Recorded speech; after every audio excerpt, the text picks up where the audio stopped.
Друзья, приветствую вас, утренний обзор. Давайте рассмотрим текущую ситуацию, текущую диспозицию, какие события сегодня грядут и какие движения по рынку на сегодня предполагаются. Давайте начнем с позиции Форекс ММВБ, на чем вчера застыли позиции Юриков в частности. Итак, то, что касается закрытия дня, Юрики на сегодня делают ставку, что рост по РТС продолжится.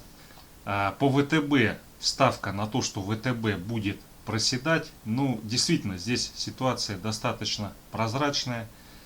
Если идет рост в Газпроме, в Сбербанке, то ВТБ либо растет слабо, либо вообще не растет. По Сбербанку юрики делают ставку на то, что Сбер будет проседать сегодня. По Газпрому аналогично. Газпром сильно вырос, но здесь есть мощнейший драйвер. Это дефицит газа и рост цен на газ в Европе. И поэтому здесь, я думаю, ситуация она ограничится тем, что будет какое-то движение вниз, и потом Газпром вернется в консолидацию, и сегодня весьма вероятно либо будет в консолидации, либо продолжит рост. Так, друзья, далее евро-рубль. Евро-рубль, здесь юрики делают ставку на то, что евро будет к рублю расти. Но обращаю внимание, не всегда, особенно то, что касается евро-рубля, евро-доллара, эта ставка напрямую срабатывает. То есть не значит, что прямо сейчас с утра пойдет рост евро против рубля, но то, что они закрылись с такой диспозицией, это указывает на то, что в течение дня весьма вероятно будут какие-то задерги с целью свозить евро наверх. Если мы берем дневной таймфрейм, то здесь у нас вполне четко в евро-рубле наметился набор позиций, который произошел, и сейчас евро-рубль готов к росту. Ну, первая цель это 89. Евро-доллар. Здесь юрики делают ставку на то, что евро к доллару будет продолжать проседать. Так, далее нефть. В нефти пока сидит в лонгах волшебный физик, судя по всему. Но на сегодня юрики делают ставку, что нефть все-таки совершит коррекционный откат. Золото. Здесь ставка на коррекционный откат, но с моей точки зрения по золоту будет боковик. Нет, прошу прощения, здесь ставка на рост. Да, действительно, по золоту либо рост, либо боковик. Ну, здесь с учетом того, как у нас закрылся квартал и закрылось полугодие, то единственное, что золото от роста сдерживает, это ситуация с индексом доллара. Здесь, как только он начинает тормозиться, либо откатываться, я думаю, золото погонит наверх. Так, ну и серебро. Здесь, в общем-то, ставка на металлы возникает. И, соответственно, по серебру ставка также, что серебро сегодня будет расти. Так, друзья, давайте перейдем к календарику, посмотрим, что тут у нас происходило и какие предполагаются, исходя из этого движения. По Японии вышли негативные данные по блоку макроэкономической статистики. По Китаю тоже индекс деловой активности в промсекторе уже по данным Caixin на 0,5% меньше, чем предполагалось, и на 0,7% меньше, чем предыдущий.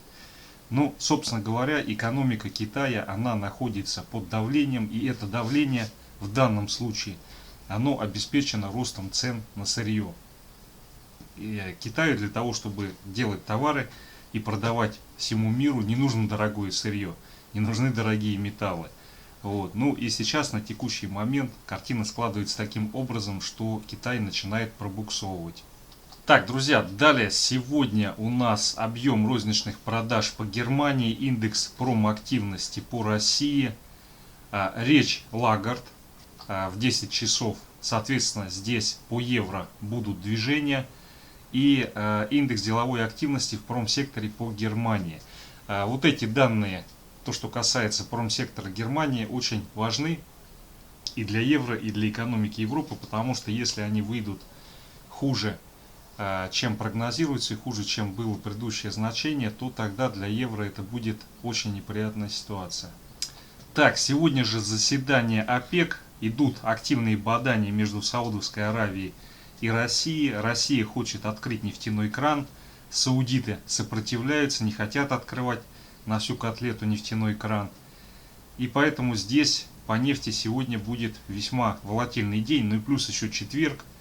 Как бы сегодня с 12 до часу не началась просадка в нефти. Так, далее 15:30 первичные заявки по безработице.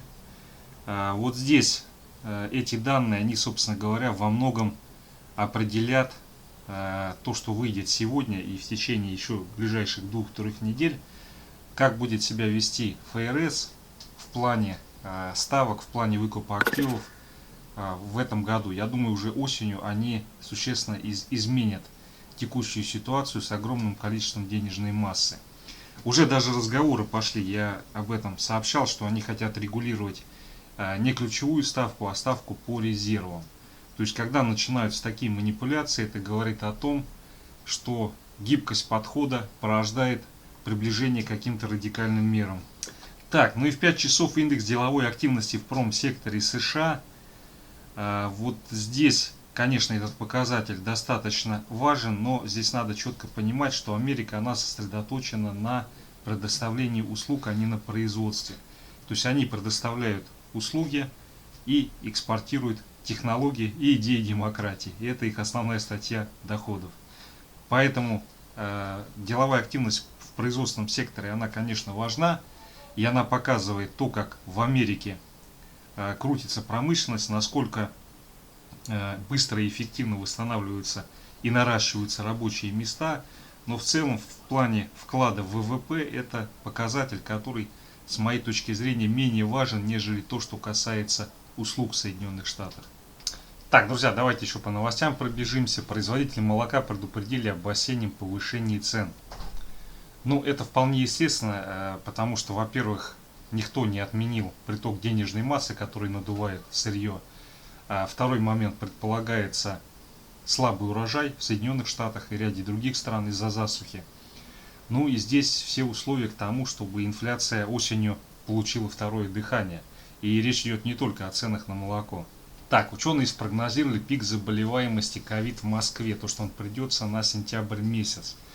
Но здесь с учетом текущих реалий вполне как бы действительно получается такая диаграмма, которая указывает на то, что достижение пика и возможное его преодоление будет в сентябре. Но с точки зрения вообще распространения респираторных заболеваний, здесь скорее октябрь, конец октября, начало ноября. Тут, в общем-то, вольному воля для всех этих микробов и вирусов. Так, друзья, ну вот идут обсуждения, гадания, что будет с ценами на нефть после заседания ОПЕК. Я думаю, наиболее вероятный сценарий то, что 72 и, возможно, 74 доллара за баррель Brent удержится и рост цены на нефть продолжится. Дело в том, что даже если будут какие-то заявления или какие-то контрдействия против общей массы, против саудитов в части того, чтобы увеличить добычу, на текущий момент дисбаланс спроса против предложения таков, что нефть будут толкать наверх. Эта ситуация, скорее всего, сохранится где-то до начала и середины сентября текущего года. Ну а дальше время ураганов в Соединенных Штатах. И здесь бабушка надвое сказала, потому что вот такая засушливая погода, которую сейчас на Америку давит, она, ну, вполне вероятно приведет к тому, что и ураганы будут хорошие осенью. Как там говорится, жаркое лето, холодная зима. Так, друзья, давайте перейдем к графикам. Китайский фондовый рынок, да он себя отлично чувствует, несмотря на то, что статистика по Китаю вышла не айс, но они немножко просели, ну и все, откупили. И сейчас, в общем-то, здесь уверенное движение в рамках консолидации вот этой. И здесь даже намека нет на то, что будет тестирование и пробой 5150 и уход вот сюда вот в нижний диапазон. Все указывает на то, что он будет либо проторговываться, набирать позицию здесь, либо в ближайшее время пойдет наверх. Так, далее Baltic Dry. Baltic Dry по-прежнему растет. По-прежнему растет. И чем дольше он находится на таких значениях, тем больше инфляционное давление. Так, далее VIX. Но VIX вчера он закрылся как закрылся. Вот в этом консолидационном диапазоне. И на текущий момент VIX влияние оказывает минимальное. Сейчас закрыли квартал, закрыли полугодие. По идее должны начать разрабатывать стратегии, управляющие, что закупать, для того, чтобы заработать деньги и показать прибыль к 1 октября. Ну или хотя бы к концу этого месяца. Так, друзья, далее индекс доллара, дневной таймфрейм. Вот здесь, конечно, ситуация, она не радужная, тем более сегодняшние данные по еврозоне, выступления Лагарда, они могут, в общем-то, еще одной пробоиной для евро послужить. Но на текущий момент, сейчас вот сегодня-завтра решится вопрос, будет, не будет пробой 92,4. Если здесь пробой возникает и он закрепляется выше этого значения, движение вверх может быть очень стремительным. Ну и тогда это негатив для золота и для большинства рынков. Так, друзья, далее криптовалюта, биткоин. Он вчера откатился, сегодня откат продолжается. На сегодня критичный уровень это 33 750. Если здесь возникает пробой на растущем объеме на ключевых криптоплощадках, то у нас по биткоину развивается движение, цель которого будет тестирование 30 300 вот сюда, к этому значению. Если здесь пробоя не будет, это отлично. Значит, уже на этой неделе в крипту будут вдыхать жизнь, и она пойдет тестировать и пытаться пробить 39 500, вот это значение. Так, друзья, далее золото, дневной таймфрейм. Здесь ситуация близка к парадоксальной. Да, как бы по золоту, с учетом того, что идет, в общем-то, инфляционные риски, золото должны зарядить на 2000, но индекс доллара, он растет, и, соответственно, индекс доллара сейчас это главное препятствие для того, чтобы золото расправило крылья. Закрытие по золоту, которое было вчера, как закрыли полугодие и месяц, указывает на то, что весьма вероятно, если не будет скачка в индексе доллара, то по золоту уже на этой неделе мы увидим тестирование и пробой диапазона 1783-1800, вот этого диапазончика. Так, друзья, переходя на часовой таймфрейм по золоту, здесь вот есть уровень, который давнишний, это 1761. Локальный уровень 1764,5. Вот сюда локальный уровень поднялся. Соответственно, в текущей ситуации все движения золота, которые происходят и не приводят к устойчивому пробитию на сегодняшний день 1764,5, они ведут к тому, что по золоту будет продолжаться консолидация, накопление и, соответственно, удержание этого уровня на текущей неделе, то есть сегодня-завтра, приведет к тому, что здесь будет либо тестирование 1783, либо его пробой и закрепление выше этого значения. Локально на сегодня пошел импульс движения наверх. Здесь вопрос в том, будет ли в первой половине дня пробито 1770. Если пробито не будет, то вероятность движения наверх, она еще выше и еще прекрасней. Так, друзья, далее природный газ, но здесь ситуация указывает на то, что сейчас происходит закрепление выше 3,4, и такое закрепление с учетом фундаментальных причин вполне в ближайший месяц-два может загнать газ тестирование на пробой значение 5. Так, ну вот переходя к дневному таймфрейму, здесь сегодня идет попытка коррекционного отката. Коррекционный откат, если не происходит пробитие 3,42, приведет к тому, что будут его выкупать и дальше толкать наверх, подобно нефти. Так, друзья, ну и сразу давайте по Новатэку был вопрос. По Новатэку сейчас будет весьма вероятно тестирование 1620. Соответственно, если здесь возникает пробой, то следующая цель движения она находится в районе 1700-1720. Сейчас газ корректируется, и поэтому здесь логично с утра, чтобы произошел небольшой откат. Опять же, по Новатэку есть уровень 1520-1490. Вот этот диапазончик, если этот диапазон мы удерживаем, в результате отката не пробиваем, то Новатэк будут гнать наверх. Цель у него 1720-1700. Так, друзья, далее Газпром. Ну, смотрите, Газпром уперся в недавний локальный максимум. Он у нас находится на 281. Газ сейчас пытается скорректироваться, немножко откатиться. Здесь по Газпрому вполне сейчас было бы логично откатиться. Новый уровень по Газпрому, то есть есть более глобальный уровень, это 270, который, если устойчиво пробивается, то, соответственно, развивается откат на 255. Но я думаю, такой сценарий по «Газпрому» сейчас маловероятен. С такими ценами на газ, с учетом того, что нету никаких предпосылок для решения дефицита газового вопроса, а также в связи с тем, что «Газпром», в общем-то, единственная, наверное, самая голубая фишка, которая не отработала уровни 2008 года, то здесь высока вероятность того, что движение наверх по «Газпрому» оно продолжится и будет продолжаться. По крайней мере, надо переписать максимум 2008 года. Но и здесь опять же у нас остается уровень 270.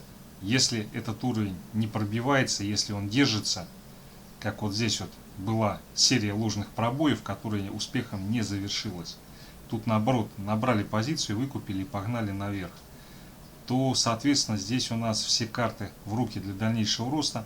Ну а сейчас весьма вероятно какой-то коррекционный откат с целью потестить 277-276.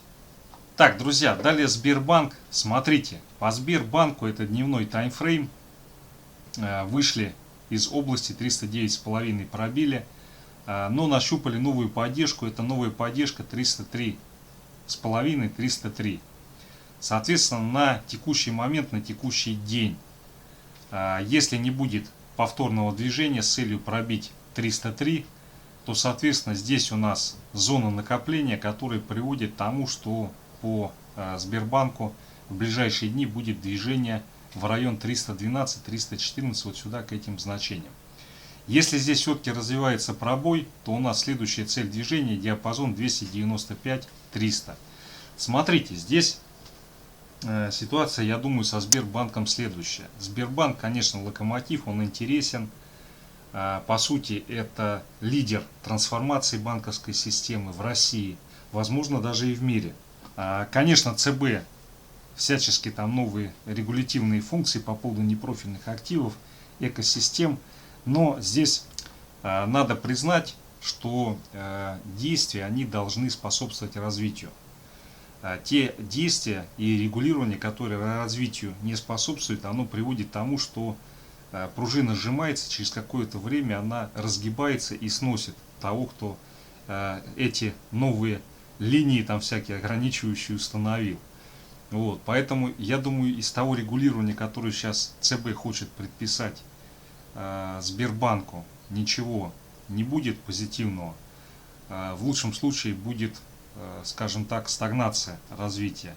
В худшем случае. В лучшем случае Сбер как-то это обойдет и будет продолжать заниматься тем, чем он занимается. Вот. Но в любом случае сейчас приток капитала, он идет в то, что связано с нефтью и газом. Сбер очень тяжел, и его просто физически сейчас двигать никто наверх, скорее всего, не будет. В связи с этим вот эта ситуация, болтание в диапазоне и, возможно, даже небольшая просадка, она для Сбера сейчас наиболее приемлема и наиболее понятна. С другой стороны, если опираться на дневки и на 4-часовые таймфреймы, то технически по Сберу назрел отскок целевого движения 312-314. Вот куда-то вот сюда.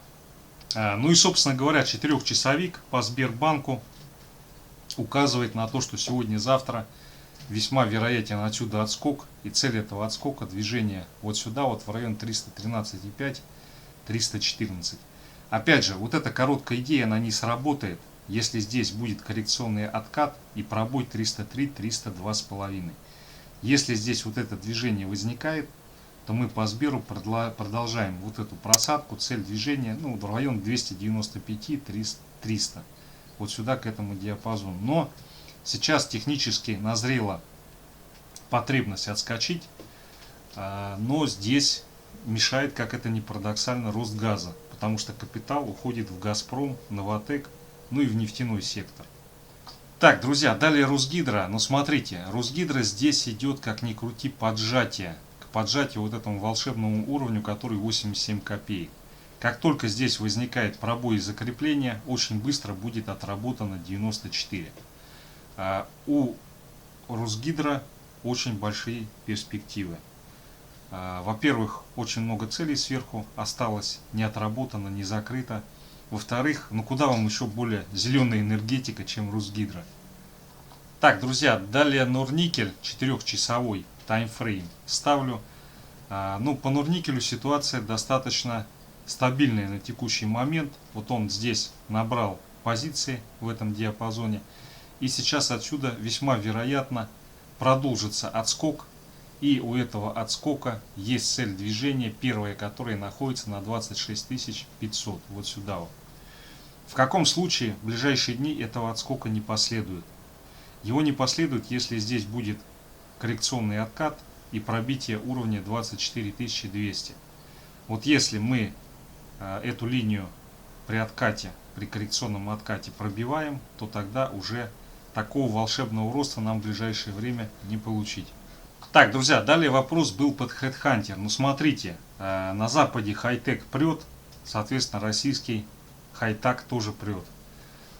Здесь ситуация достаточно интересная, потому что как раз подошли к локальному сопротивлению, это вот 3100, но прям практически нос в нос закрытие было. Поэтому здесь момент заключается в том, будет или не будет удержан вот этот диапазон 3000-3100. Если он удержан, в результате коррекционного отката не будет пробито 3000 и закрытие под 3000, то уже в самое ближайшее время будет движение, цель которого переписать исторический максимум 3500.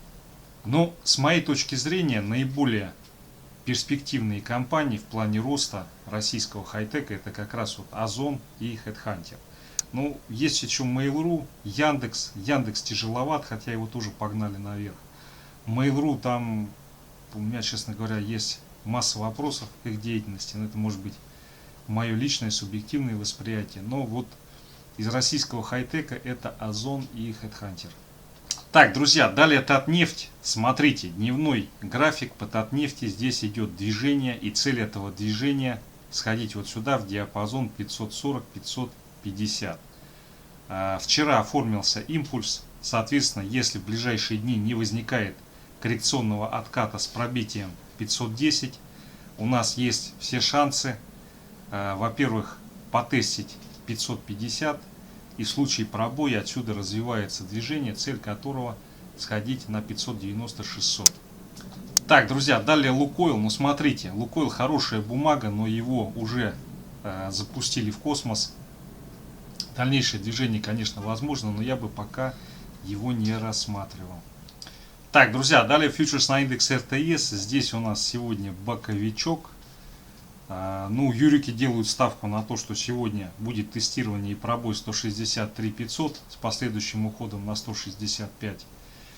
Ну, такое, конечно, возможно, но здесь я бы пока его не трогал, потому что там сегодня же еще экспирация, четверг. Ну, если переходить на дневку, действительно здесь, в общем-то, потрогали 160 500. И в ближайшее время должно быть движение на 165 вот сюда, вот к этому значению. Уверенный импульс, мощный. Здесь все основания для того, чтобы потестить и попытаться переписать 166 500. Опять же, вся эта идея ломается, если коррекционный откат с пробитием 159 500. Здесь в такой ситуации напрашивается 155 тысяч. Так, друзья, ну и доллар-рубль. USD Tomorrow, дневной таймфрейм. Смотрите, вот идет у нас здесь, как я вчера вечером говорил, попытка удержаться, закрепиться на уровне 73.14. Ну тут диапазон 73.1, 73.15. Вот, да, вчера вот это закрытие, оно очень позитивное для рубля, то, что закрылись под этим уровнем. И сегодня вот эта Санта-Барбара, она продолжится. Движение в диапазоне 73.25, 73.1. И, соответственно, с такими ценами на нефть попытка вернуться вот сюда, в этот диапазон, и торговаться в этом диапазоне. Это 4-часовик. Так, ну и если опираться на дневку, то здесь, по сути, пока что продолжается вот это самое колебательное движение. Диапазон 72,8, верхняя граница 73,3, но импульс наверх, он уже пошел. То есть здесь в связи с летним сезоном, июль месяц, наиболее вероятно колебательное движение в этом диапазоне. Но к августу мы уже готовимся, запасаемся валютой. Так, друзья, ну вот переходя на часовик, Вот у нас обозначился сегодня минимум, это 73.05. Соответственно, если будет задерг с пробитием 73, 72.95 вот этого диапазона, то мы очень быстро уходим по доллар-рубль вот сюда на уровень 72.8 и торгуемся в этом диапазоне. Если сейчас в первой половине дня будет все-таки закрепление выше значения 72.15, вот этого значения, то мы сегодня весьма возможно закроемся в районе 73.3, то есть начнется рост доллара против рубля. Так, друзья, ну в общем-то все, основные инструменты. Спасибо за внимание, успешных торгов.